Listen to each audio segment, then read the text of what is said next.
Dans quoi investir? Dans quel secteur crypto investir en 2023? Dans ce en quoi tu crois. Aussi simplement que ça. C'est tout. Si tu penses qu'un secteur est intéressant, est innovant et peut apporter une plus-value à l'écosystème, que ce soit en 2023, 2024 ou je sais pas quoi, forcément, il y a d'autres personnes qui pensent cela et il y aura forcément une rentrée de liquidité sur ce type de projet. Maintenant, tu veux me dire, mais Karine, je sais pas, je connais pas analyser les projets, je sais pas trop. Ok. Dans l'investissement, la règle de base est suivre la liquidité. Regarde où va la liquidité et suis. C'est aussi simple que ça. Ok, Karine, je suis la liquidité, mais comment est-ce que je fais pour suivre la liquidité? Pour suivre la liquidité, il y a un outil qu'on appelle token terminal.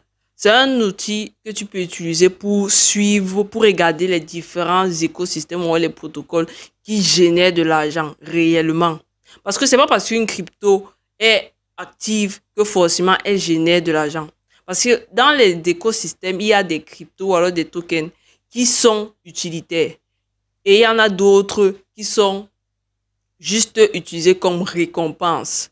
Les tokens utilitaires sont ceux qui sont utiles, comme on dit. Et ces tokens utilitaires servent à quelque chose. Et ce service-là, généralement, il est rémunérateur.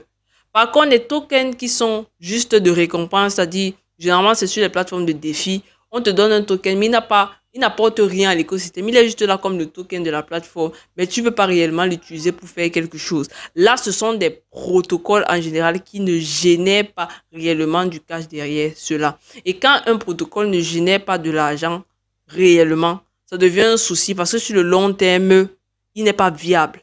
Donc, Token Terminal nous permet de résoudre ce problème et de regarder les différents écosystèmes qui génèrent réellement de l'argent. Et s'il y a de la liquidité sur ces écosystèmes et qu'il y a une activité génératrice d'argent, forcément, le protocole a une viabilité plus assurée. Donc, on va aller sur Token Terminal. Donc, là, on est sur Token Terminal. Le site, c'est tokenterminal.com.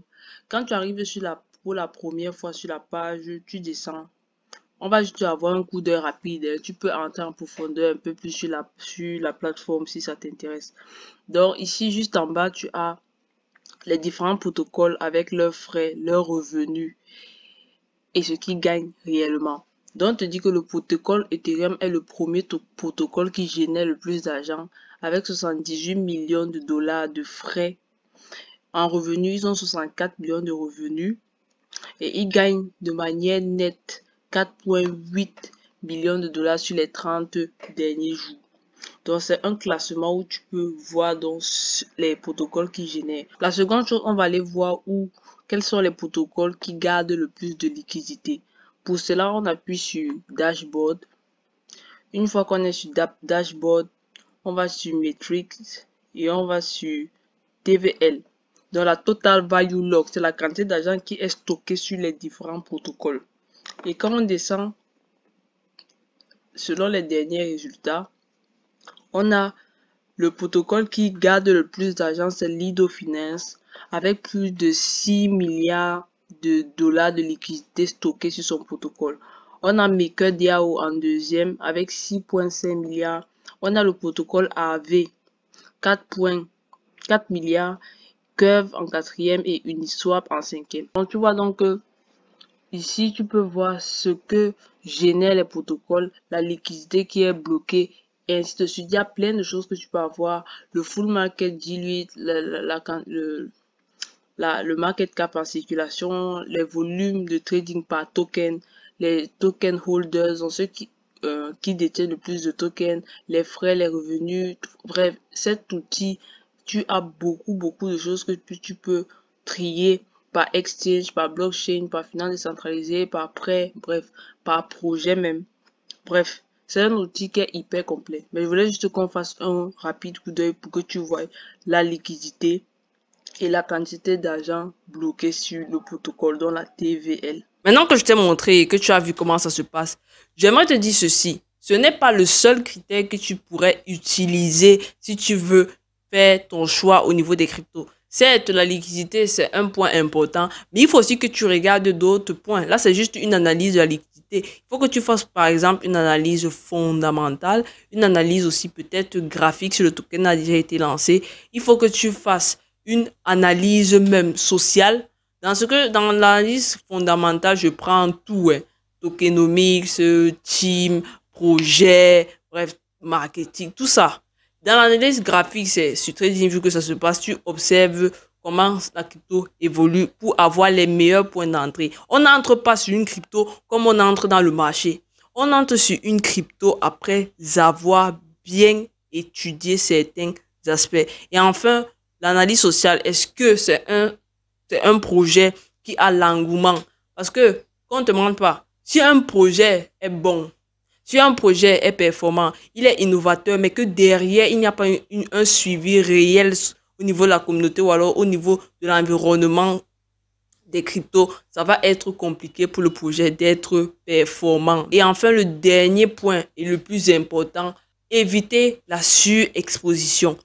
Qu'est-ce que j'entends par surexposition? Je te donne un exemple. Si aujourd'hui tu me dis, je veux investir dans 3 tokens, que Karine, fais-moi un plan d'investissement dans 3 tokens, ainsi de suite, dans 3 cryptos. Qu'est-ce que je vais faire? Si je te dis investir sur Ethereum, ok, investir sur Uniswap, et qu'enfin je te dis investir sur le Matic. Là, je t'ai fait un plan d'investissement où tu es surexposé à un seul écosystème. Tu n'es pas diversifié. Tu vas me dire, mais on a plusieurs cryptos. Oui, on a plusieurs cryptos, mais toutes ces cryptos sont liées à un seul réseau, à une seule blockchain. C'est la blockchain Ethereum. Ça veut dire que si Ethereum coule, Uniswap va couler. Matic va couler parce que Matic, c'est une layer 2. Uniswap, c'est un protocole de défi toujours sur Ethereum. Donc là, c'est un portefeuille qui est surexposé, qui n'est pas diversifié. Certaines personnes ne comprennent pas ça quand je parle. Quand je dis qu'il faut se diversifier, c'est vraiment être sur des écosystèmes différents, sur des blockchains différentes et sur des projets ou secteurs différents. Donc, exemple de projet, de portefeuille qui n'est pas surexposé. Tu choisis d'investir sur un token de la BSC, notamment le plus intéressant, le BNB. Ensuite, tu vas aller investir sur un token comme Uniswap qui est un token de défi, tu y investir. Ensuite, tu vas investir sur le Bitcoin parce que bon, c'est la première crypto. Et après, tu peux aller aussi investir, c'est pas sur Atom, c'est un autre écosystème là-bas, c'est Cosmos. Et c'est dans l'interopérabilité, c'est encore un autre domaine.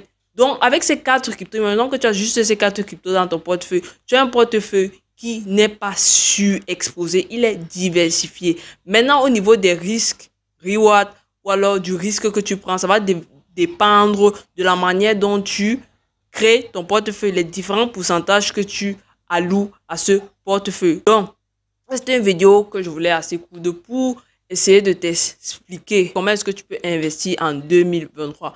Je sais que tout le monde veut juste top 5, top 10 crypto, top 5, top 10 crypto. Non, moi, je pense que ça dépend de tout un chacun. Certes, il y a des cryptos qui font l'unanimité sur tout le monde. On va tout te parler de certaines cryptos qui reviennent parce qu'elles font l'unanimité. Tu peux choisir de prendre celle-là. Mais si tu veux un portefeuille qui est viable et qui te ressemble, je te conseille nettement de réfléchir par toi-même. Ou alors de te faire aider pour avoir un portefeuille qui va correspondre réellement à toi, ta personnalité et à tes objectifs pour le prochain bull run. C'était Karine de la Karine Academy. J'espère que cette vidéo t'a aidé. Si tu n'as pas encore récupéré ton e-book, c'est le premier lien en description. C'est ton e-book crypto débutant dans lequel tu vas découvrir les bases pour te lancer dans les cryptos ainsi que 3 cadeaux exclusifs juste pour toi. Si tu veux me soutenir, c'est sur Facebook, ma page Facebook et mon mur Instagram. Les liens sont dans la description. Et si tu veux discuter avec moi, échanger rapidement, le lien pour les rendez-vous en description, c'est totalement gratuit. Tu as 20 minutes pour échanger avec moi. Je te dis à la prochaine pour une nouvelle vidéo. Sois crypto active et crypto actif. À la prochaine. Ciao.